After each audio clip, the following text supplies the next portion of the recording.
Hello friends, तो इस video में आप सभी का स्वागत है जिसमें हम आज करेंगे क्लास 10th के लिए मैथ, जिसमें हम कर रहे हैं दूसरा चैप्टर। और ये होगा प्रश्नावली 2.1 करेंगे, क्योंकि इसके पिछले वीडियो हमने उदाहरण किए थे जिसमें हमने शून्यांक निकाले थे ग्राफ पर। ठीक है, तो ग्राफ पर कैसे शून्यांक निकलता है उसको देखे थे। अभी हम देखेंगे वही चीज़ जो प्रश्नावली में दिया है। ठीक है, प्रश्नावली में सेम है, तो प्रश्नावली के एक दो क्वेश्चन करेंगे, फिर उसके बाद अगले प्रश्नावली के लिए हम उदाहरण कर लेंगे। ठीक है, क्योंकि 2.1 एकदम सिंपल सा है। आपको चीज़ें समझ में आती हैं तो अच्छी बात है, अगर नई चीज़ें समझ में आती हैं तो आप कमेंट कर सकते हैं, या फिर आपको कोई क्वेश्चन पूछना है तो चैनल पर जाएंगे, वहाँ पर आपको व्हाट्सएप, टेलीग्राम और ग्रुप का लिंक मिल जाएगा, तो वहाँ पर आप जाकर मैसेज भी कर सकते हैं। ठीक है, तो चलिए यहाँ से हम शुरू करते हैं। प्रश्नावली है हमारे पास, प्रश्नावली 2.1 है। क्या लिखा है उसके बारे में बात कर लेते हैं। यहाँ फर्स्ट है, किसी बहुपद px के लिए, किसी बहुपद px के लिए y = px का ग्राफ नीचे आकृति 2.10 में दिया है।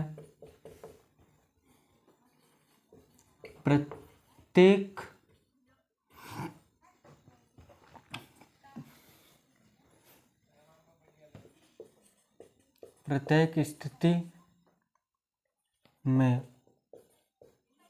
px के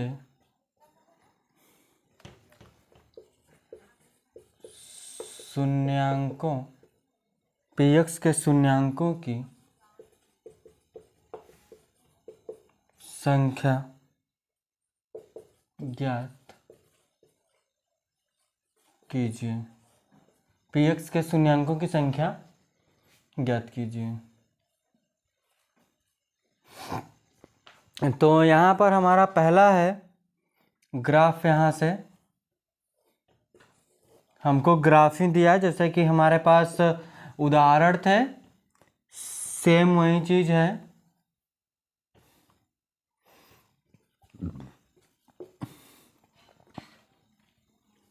ठीक है, ये हो गए। हम बताए थे कि यक्ष अक्ष को जो ग्राफ होता है जितने बार वो कट करता है उतने शून्यांकों की संख्या होती है। ठीक है, अगर वो नहीं कट करता है तो शून्यांकों की संख्या 0 आती है। तो यहाँ पर क्या हो जाएगा, शून्यांकों की संख्या 0 हो जाएगा। अगर आप इसको और डिटेल में जानना चाहते हैं तो पिछले वीडियो देख सकते हैं। ठीक है, उसमें पूरा डिटेल में पढ़ाए हैं हम। ये क्या हो गया, तो इसमें शून्यांकों की संख्या 0 होगी। क्यों? क्योंकि यक्ष अक्ष को किसी भी अंक पे नहीं किसी भी बिंदु पर नहीं कट रहा है। ठीक है, ये तो फर्स्ट हो गया। वहीं अगर दूसरा देखेंगे तो क्या बनाया है, दूसरा इस तरह से है। देखिए, दूसरे तरफ कितना भी घुमा फिरा कर वाई अक्ष को काट दे या फिर कुछ भी हो जाए, लेकिन यहाँ पर यक्ष अक्ष को अगर काटेगा तो वही क्या हो जाएगा, शून्यांकों की संख्या होगा। तो यहाँ पर आप क्या लिखेंगे कि शून्यांकों की संख्या 1 है, क्योंकि एक ग्राफ एक्स अक्ष को एक बिंदु पर कट कर रहा है। समझ में आया बात? इतना आप लिखेंगे जैसे कि हम उदाहरण में लिखवाए हैं। ठीक है, उदाहरण देखना है तो पिछला वीडियो देखिएगा और प्लेलिस्ट में पड़ा हुआ है। ठीक है, वही अगर तीसरा है, इसमें क्या है, इसको चेंज करते हैं।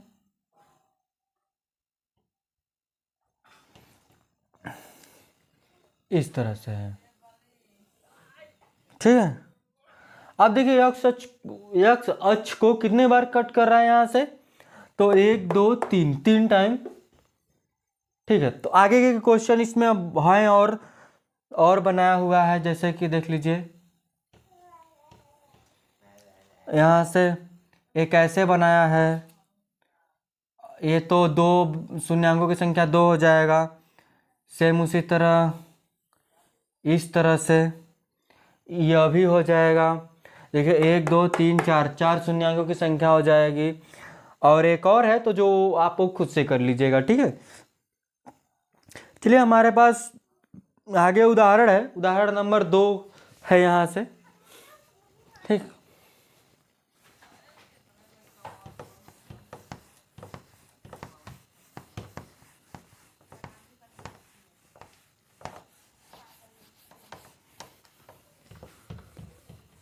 बस हमारे साथ पूरे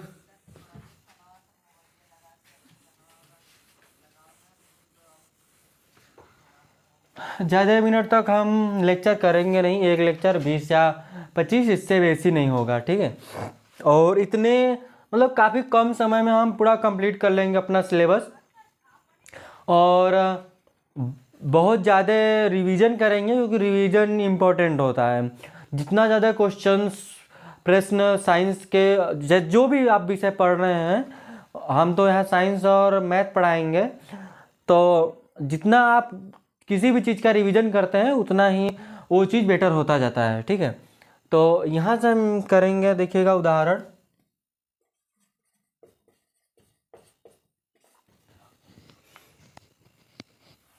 अभी हम अध्याय नहीं लिखेंगे, आप लिख सकते हैं क्या,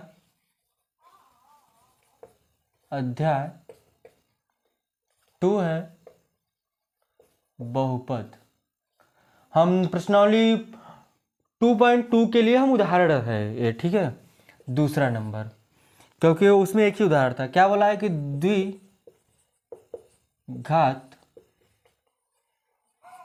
बहुपद x स्क्वायर 7x प्लस 10 के शून्यांकों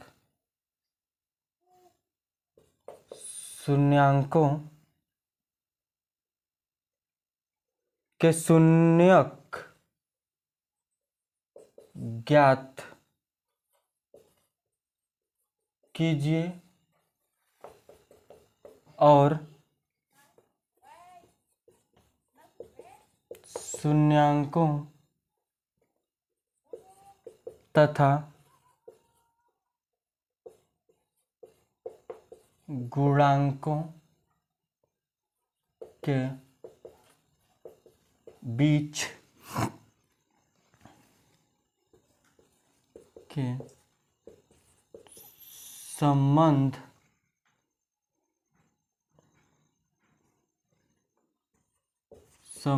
की सत्यता के लिए सत्यता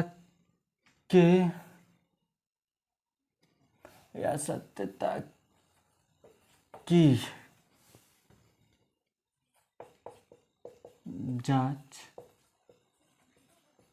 कीजिए।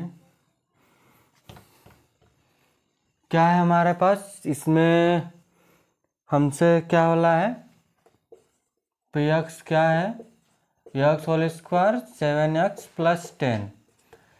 शून्य कैसे निकालते हैं, देखिएगा 5 प्लस 2 x प्लस 10, तो x whole square 5x plus 2x plus 10, तो x plus 5 plus 2 x plus 5, तो x प्लस 2 x प्लस 5 यहाँ से, तो x देखेंगे तो -2 और -5 आएगा। ये हो गया शून्यांकों की संख्या, -2 और -5 आ जाएगा। ये हो जाएगा शून्यांकों की संख्या। तो हमको शून्यांकों की संख्या और शून्यांकों के गुणन योग, शून्यांकों को योग और क्या बोला था यहाँ से, शून्यांकों तथा गुणांकों के बीच संबंध बताना है। तो संबंध निकालने के लिए हम क्या करते हैं, लिखेंगे शून्यांकों का योग। क्या, शून्यांकों का योग बराबर होता है, यहाँ से देखिए अचर पद लिखते हैं, क्या लिखते हैं, देखिए माइनस में होता है एक्स एक्स यक्स का गुणांक बटे होता है यक्स स्क्वायर का गुणांक।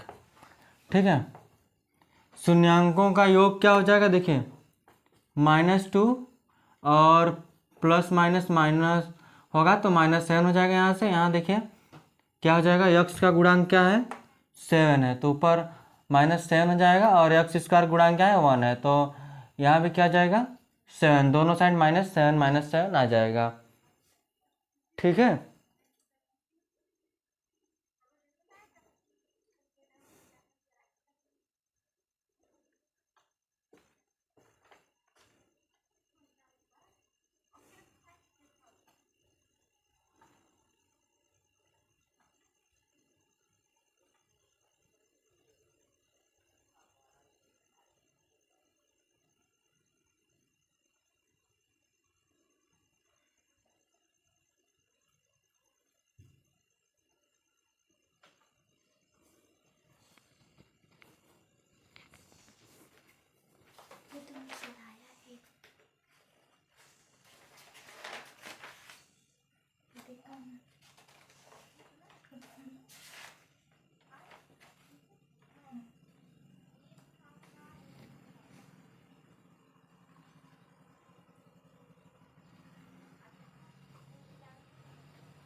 यहाँ देखिए ना थोड़ा सा यहाँ पर मिस्टेक मतलब इस क्वेश्चन में नहीं हुआ है, क्योंकि हमने प्रश्न उसमें इसमें हमने ध्यान नहीं दिया कि प्रश्नावली 2.1 नहीं करवाए थे। ठीक है, हम सिर्फ उदाहरण पहला दूसरा तीसरा करवा दिए थे, हम प्रश्नावली ध्यान नहीं दी उसमें, और प्रश्नावली जैसा कुछ था लिखा था लेकिन उसमें ज़्यादा गौर नहीं किए, तो प्रश्नावली 2.1 आपको समझ में आ गया होगा।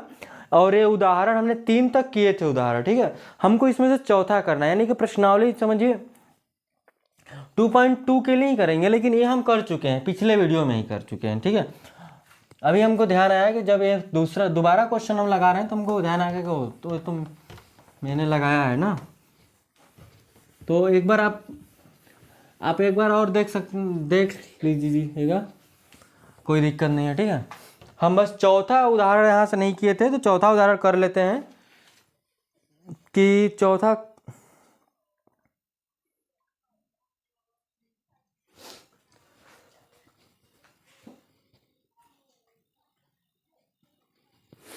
देखिएगा। अच्छा, चौथा उदाहरण है यहाँ से बोला है कि एक द्विघात बहुपद ज्ञात कीजिए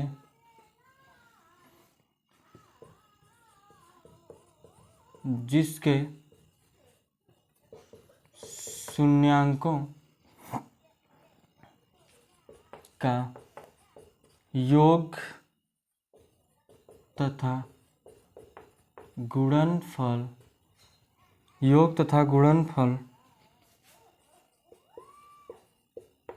क्रमशः -3 और 2 है। -3 और 2 है। एक त्रिघात बहुपद ज्ञात कीजिए जिसके शून्यांकों का योग तथा गुणनफल -3 और 2 है। शून्यांकों का योग और गुणनफल क्रमशः हमको दिए हैं, तो शून्यांकों की हमको क्या निकालनी है, संख्या निकालनी है। तो यहाँ पर हल करेंगे तो लिखेंगे माना द्विघात बहुपद ax whole square plus bx plus c है, और इसके शून्यांक अल्फा और बीटा है, अल्फा और बीटा है। तो यहाँ से क्या हो जाएगा, देखिएगा पहले हम योग देख लेते हैं। तो अल्फा प्लस बीटा बराबर यहाँ से होता है -b/a होता है, ठीक है। अल्फा प्लस बीटा बराबर -b/a होता है शून्यांकों के योग में। तो यहाँ से अल्फा क्या है हमारे पास -3 है और बीटा क्या है +2 है, ठीक है। तो यहाँ से क्या हो जाएगा, यही है ना। अच्छा, शून्यांकों का योग पूरा दे दिया है ना, तो -3 डायरेक्ट रखेंगे, ठीक है, -3 और ये -b/a हो जाएगा। तो माइनस से माइनस कैंसिल हो जाएगा, तो ये इस तरह से यहाँ से लिख लेंगे, ठीक है। या फिर कैंसिल भी नहीं भी करेंगे फिर भी चली जाएगा। फिर शून्यांकों का गुणनफल कितना है, अल्फा और बीटा 2 है। तो अब हमको क्या निकालना है, बहुपद ज्ञात करना है। तो हमको ए और बी का मान चाहिए, ए और बी का मान चाहिए। यहाँ ए नहीं है, सी होता है, ठीक है। यहाँ अरे इसमें तो होता ही है, इसमें तो बी माइनस में होगा ही, लेकिन यहाँ पर सी बटे हम क्या करते हैं, ए करते हैं, ठीक है। तो यहाँ तो 2 क्या हो जाएगा, c/a।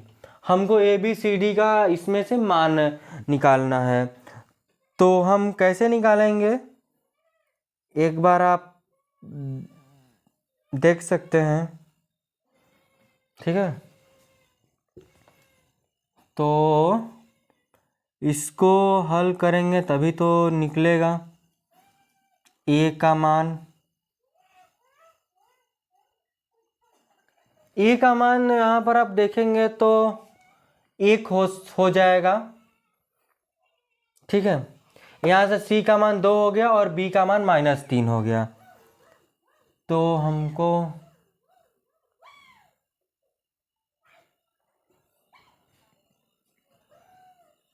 ऐसे कर सकते हैं, यहाँ से द्विघात बहुपद ज्ञात कीजिए जिनके शून्यांकों का योग तथा गुणनफल क्रमशः 2 और 3 है।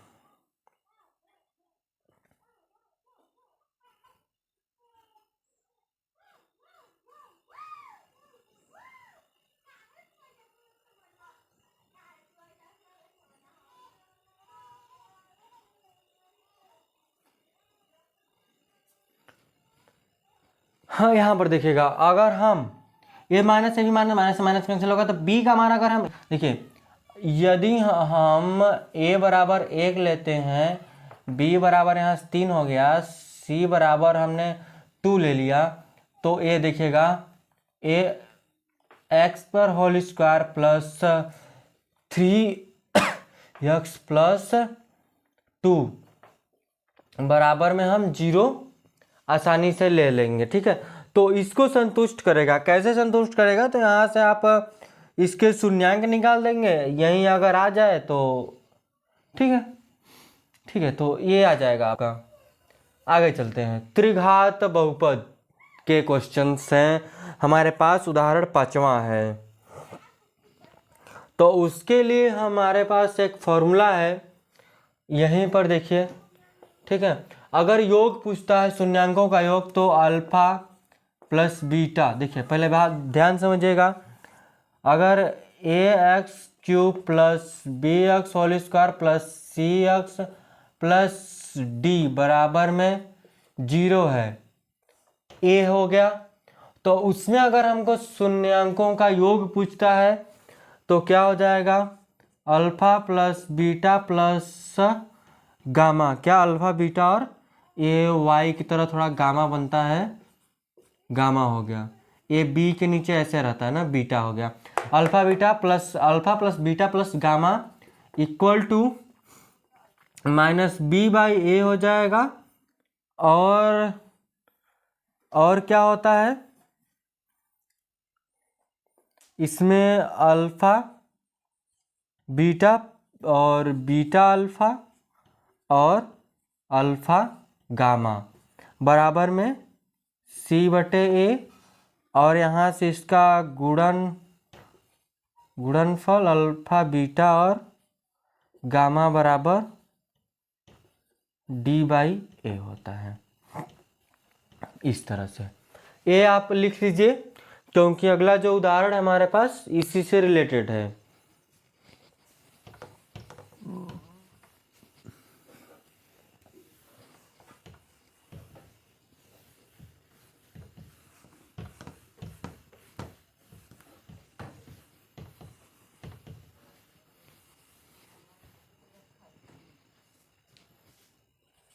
पांचवा क्या बोला है कि यहाँ के जांच कीजिए कि त्रिघात बहुपद px बराबर में 3x³ -5 होल स्क्वायर -11x -3 के शून्यांक 3-1 और 1/3 है, इसके शून्यांकों तथा गुणांकों के बीच संबंध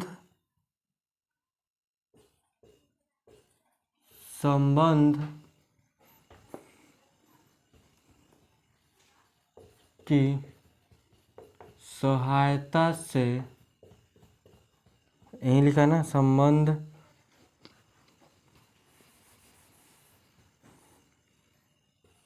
की सत्यता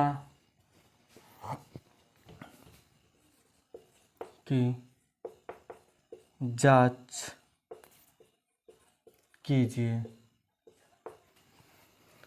कीजिए कि त्रिघात बहुपद px 3x³ -5x whole square -11x और -3 के शून्यांक 3 -1 और -1/2 है, तो शून्यांकों तथा गुणांकों के बीच संबंध की सत्यता की जांच कीजिए। देखिएगा, हमको इनके गुणांकों और उनके बीच के संबंध, देखिए यहाँ से px हल करते हैं, क्या दिया है 3x³ -5x स्क्वायर 11 -3, तो यहाँ से a क्या है 3 है, b क्या है -5 है और c क्या है -11 है और d क्या है -3 है।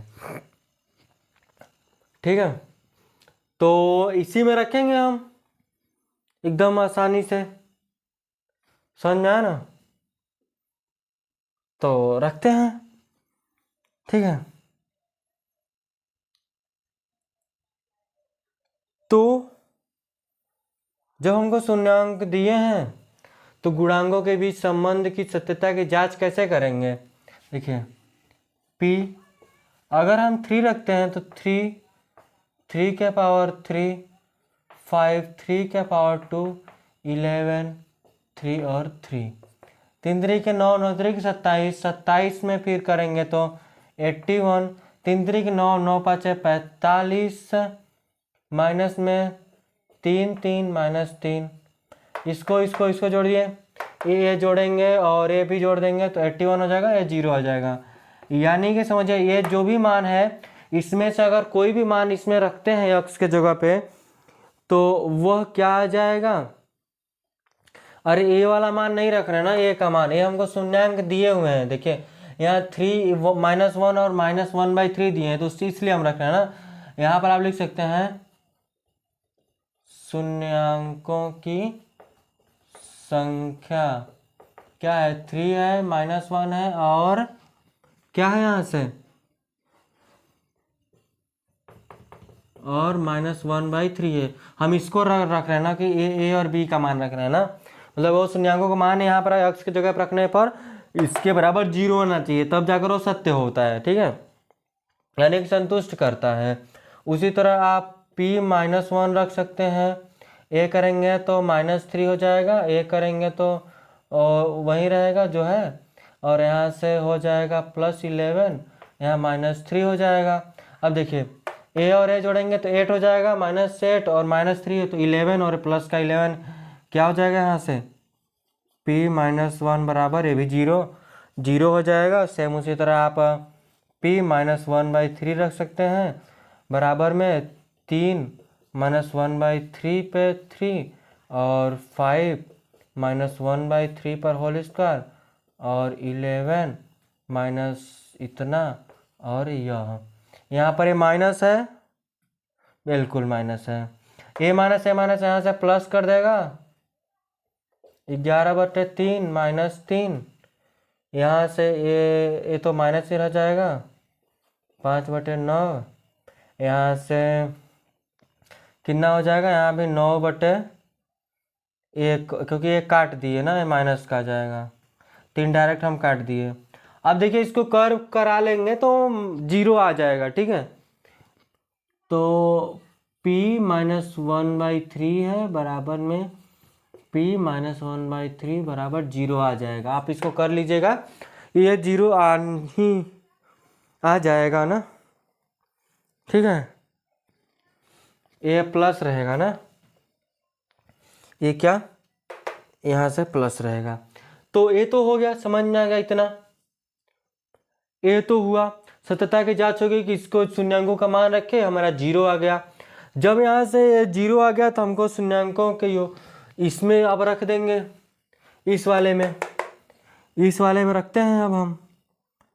तो देखिए यहाँ से अल्फा क्या है हमारा, अल्फा को हम 3 लेंगे, ये अल्फा और बीटा और गामा हो गया। तो पहले हम इस पे रख लेते हैं, अल्फा क्या है 3 है, अल्फा क्या है 3 है, प्लस ए -1 और प्लस और -1/3, बराबर में b का मान देखिए -5 है, a का मान 3 है। तो इन सभी को जोड़ेंगे, 3 -1 -1/3 बराबर -5/3। यहाँ से करेंगे, देखिए इन दोनों के 4 हो जाएगा, सॉरी 2 हो जाएगा, यहाँ से 6, फिर करेंगे तो हमारे पास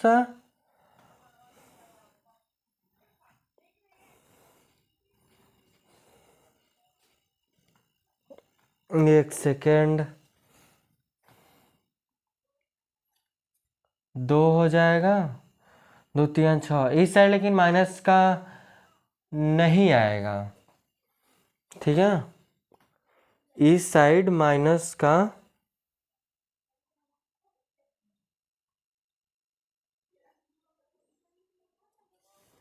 लेकिन यहाँ ध्यान दीजिएगा, हमको b का मान यहाँ भी माइनस में है ना, तो a तो पहले से वहाँ माइनस में है, और एक और माइनस तो प्लस कर देगा यहाँ से, तो यहाँ भी 5/3 आ जाएगा और 5/3 हो जाएगा।